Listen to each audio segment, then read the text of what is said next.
ایک مریض کی کہانی ہے کہ انہوں نے جب اپنے ڈاکٹر سے کہا کہ ڈاکٹر صاحب زندگی بہت مشکل ہے، تو ڈاکٹر نے اس بات کو اتنا سیریس نہیں لیا اور کہا کہ زندگی کس کی آسان ہے، زندگی تو سب کی مشکل ہے۔ تو کہنے کا مقصد یہ ہے کہ یہ چھوٹے چھوٹے کیوز ہوتے ہیں، انہیں ہمیں اتنا لائٹ نہیں لینا چاہیے۔ میں ڈسکس کرنا چاہوں گا کہ پاکستان میں خودکشی کی وجوہات کیا کیا ہے، آئیں اس پر تھوڑا سا نظر دوڑائیں۔ خودکشی ہمیشہ یاد رکھیں کہ ایک وجہ سے نہیں ہوتی، کہ ہم کہیں کہ اس کا ایگزام فیل ہو گیا یا اس کا پیسوں کا لاس ہوا تو اس نے خودکشی کی، یا اس نے گھر میں لڑائی کی تو اس نے خودکشی کی۔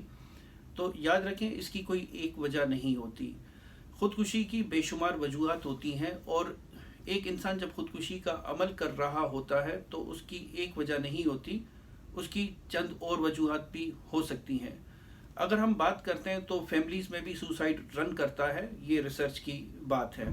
اس کے علاوہ جو نفسیاتی بیماریاں ہیں جس میں ڈپریشن، بائیپولر کی بیماری، ان میں کافی ریٹس ہائر ہیں ڈپریشن کے، اور خاص کر کے دیکھا گیا جو بائیپولر کے ساتھ جڑی ہوئی ڈپریشن کی بیماری ہے، ڈپریشن پر میں پہلے بھی بات کر چکا ہوں کہ جس طرح اور بیماریاں ہوتی ہیں اس طریقے سے ڈپریشن بھی ایک مزاج کی بیماری ہے۔ اب دوسرا یہ دیکھا گیا ہے کہ پاکستان میں اور کیا ریزنز ہیں سوسائڈ، خودکشی کرنے کے۔ اب کہ خودکشی کا عمل جو ہے وہ کر بالکل مکمل ہو چکا ہے، ایک انسان نے اپنی جان لینے کی کوشش کی ہے اور کسی بھی وجہ سے وہ بچ گیا ہے۔ مختلف لوگ مختلف طریقے سے مختلف وجوہات کی وجہ سے خودکشی کر رہے ہوتے ہیں۔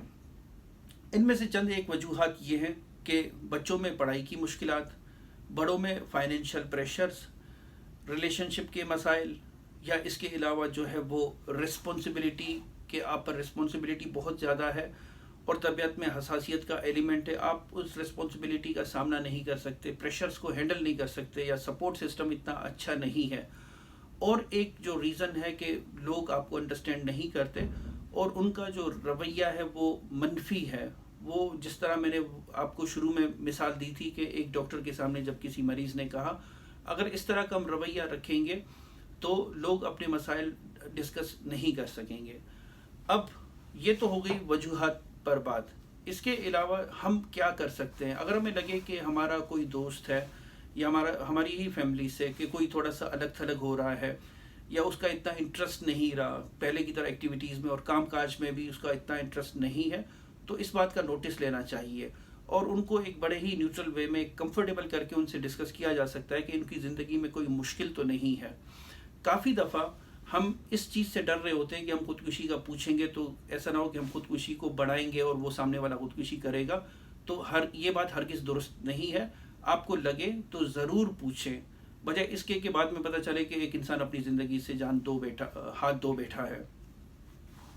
یہ ہوگی، اور کہ ہمیں ضرور ڈسکس کرنا چاہیے ایسے اگر ہمیں انڈیکیٹرز ملیں۔ اور اس کے علاوہ بہت سارے لوگ ہیں مختلف طریقوں سے خودکشی کرتے ہیں۔ کلینکلی تو ہم یہ دیکھ رہے ہوتے ہیں کہ پہلے خودکشی انہوں نے کی تو نہیں ہے، خود کو نقصان تو نہیں پہنچایا، وہ تو ایک پروفیشنل بات آ گئی۔ لیکن عوامی سطح پر ہم کیا کر سکتے ہیں؟ اگر ہمیں لگے کہ کسی کا ایسا کوئی ارادہ ہے تو اس کو نظر میں رکھ سکتے ہیں، اس سے نقصان پہنچانے والی تمام چیزیں دور رکھی جا سکتی ہیں۔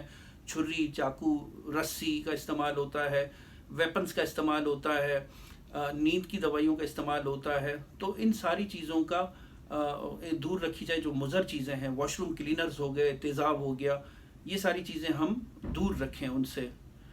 تو میں نے سوچا کہ لوکلی کیا صورتحال ہے خودکشی کی، اس پر ابھی ریسنٹلی ایک پیپر پبلش ہوا ہے تو وہ میری نظر سے گزرا، میں نے کہا اس پر عوامی رہنمائی کے لیے بات کی جائے۔ اپنا بہت سارا خیال رکھیے گا۔